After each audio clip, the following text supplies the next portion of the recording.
کیا انہوں نے زمین سے ایسے معبود بنا رکھے ہیں جو انہیں زندہ کرتے ہوں؟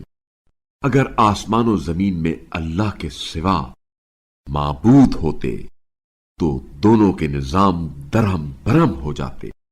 بس پاک ہے اللہ پروردگار عرش ان باتوں سے جو یہ بناتے ہیں۔ وہ جو کام کرتا ہے اس کی پرسش نہیں ہوگی، اور جو کام یہ لوگ کرتے ہیں اس کی ان سے پرسش ہوگی۔ کیا انہوں نے اللہ کے سوا معبود بنا لیے ہیں؟ کہہ دیجئے تم اپنی دلیل پیش کرو۔ یہ میرے ساتھ والوں کی کتاب اور مجھ سے پہلے والوں کی کتاب ہے، ان میں کسی غیر اللہ کا ذکر نہیں، بلکہ اکثر لوگ حق کو جانتے نہیں، اس لیے اس سے منہ موڑ لیتے ہیں۔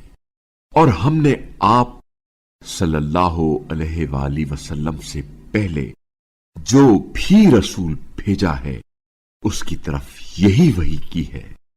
بتحقیق میرے سوا کوئی معبود نہیں، بس تم صرف میری عبادت کرو۔ اور وہ کہتے ہیں اللہ نے بیٹا بنایا ہے، وہ پاک ہے ایسی باتوں سے، بلکہ یہ تو اللہ کے محترم بندے ہیں۔ وہ تو اللہ کے حکم سے پہلے بات بھی نہیں کرتے اور اسی کے حکم کی تعمیل کرتے ہیں۔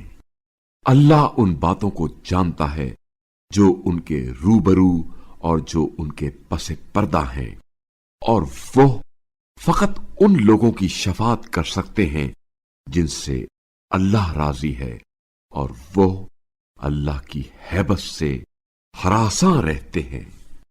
اور ان میں سے جو کوئی یہ کہہ دے کہ اللہ کے علاوہ میں بھی معبود ہوں تو ہم اسے جہنم کی سزا دیتے ہیں، چنانچہ ظالموں کو ہم اسی طرح سزا دیا کرتے ہیں۔